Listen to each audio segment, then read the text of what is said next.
او بیا د محرم الحرام په ابتدایي ورځو کې یو خاص طبقه داسې ده چې هغه نوحه کوي، خپل مخ په لاسو باندې وهي، په غم کې دومره زیات حد نه تجاوز کوي چې هغه خپل ګریوان سری کې پرې کې او داسې ماتم کوي، زنجیرانو باندې خپل ځان وهي، خپل بچانو سرونه په بلیډو باندې ور پرې کوي او داسې په ور باندې منډې وهي او خپل زنجیر باندې په دې چړو باندې خپل ځانونه وهي، خپل ځان سره ظلم کوي، ټول ځان په وینو سور کی.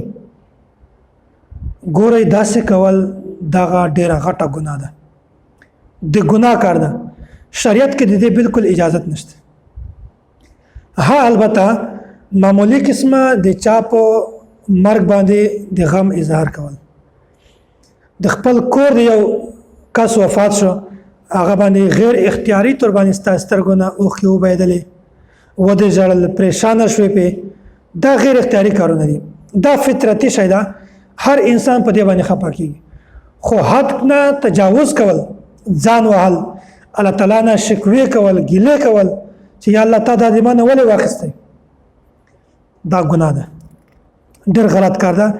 دې نه خپل ځان بچ کوئ. رسول الله صلی الله علیه وسلم دا روایت عبد الله رضی الله تعالی عنہ دا روایت نقل کوي، صحیح بخاری کې موجود ده. لیس منا من ضرب الخدود وشق الجیوب، کوم کسان چې خپل مخ په لاسو باندې وهي او خپل ګریوانونه پرې کوي د سړي د موږ سره هېڅ تعلق نشته. رسول الله صلی الله علیه وسلم د داسې سړي نه بالکل د براءت اظهار کړی ده چې غم هر انسان باندې راځي، الله تعالی انسان پیدا کړی ده، الله تعالی طرف ته به ځي، خو حد نه تجاوز کول دین رسول الله صلی الله علیه وسلم د براءت اظهار کړی ده. نو په کار ده چې کله داسې د غم موقع وي په هغه کې په اعتدال سره، کوم فطرتي تور باندې سړی پریشانه کېږي خو وي، خو د حد نه به تجاوز نه کوو. که چېرته چا د حد نه تجاوز وکړو دا بالکل ګناه ده. په شریعت کې د هیڅ گنجائش نشته، د شریعت سره د دې تعلق بالکل نشته. او الله تعالی قرآن کریم کې دا فرمایي یا ایها الذین آمنوا استعینوا بالصبر والصلاة. الله تعالی د دک او د غم علاج بیان کړی دا چې کله هم تاسو باندې دک راشي، غم راشي، بیا د دغه علاج دا نه ده چې تاسو ماتم کوئ یا تاسو ځان باندې ظلم کوئ، نوحه کوئ، بلکې د دغه علاج دوه شیونه دي، یو د لمونځ، یو د صبر. لمونځ کوئ، نفلونه کوئ، او بل صبر کوئ. په دې غم باندې صبر کوئ، دا د دغه دک او دا د دغه غم علاج ده. د غم علاج دا کله هم نه ده ته په ځان باندې ظلم کوه، د کور په وال باندې ظلم کوه او د ګناه وال کار کوه، نه، دا د دک علاج کله هم نه ده. نو دا د دې کار چې کومه ده دا د صبر هم خلاف ده. الله تعالی د صبر تلقین را کړی ده، د صبر حکم یې کړی ده، خدای د صبر خلاف چلیږي، د قرآن کریم مخالفت کوي. نو الله تعالی د موږ د داسې بدعاتو نه او د رسوماتو نه په حفاظت کې وساتي.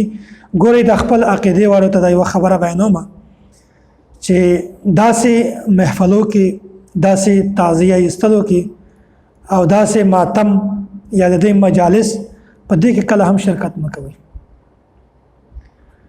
یو خو مشابهت ده، او بله خبره دا ده چې صرف په شرکت باندې د سړي عقیده خرابېږي. ورسره یو سړی خو دا وایي چې زه نظاره کوم، تماشه ګورم، تماشه نه ده، د دوی د عقیدې تایید دی وکړه، د دوی جلسه دې زیاته کړه، دوی ته تقویت ورکړه. نو داسې کولو نه هم پرهیز کوي. خپل عقیده، خپل مذهب، د دوی مذهب کې چې هر څه جایز وغه دی خپل کار ده. الله تعالی دې موږ ته ټولو ته په صحیح اسلام او صحیح دین سمجھ را نصیب کړي.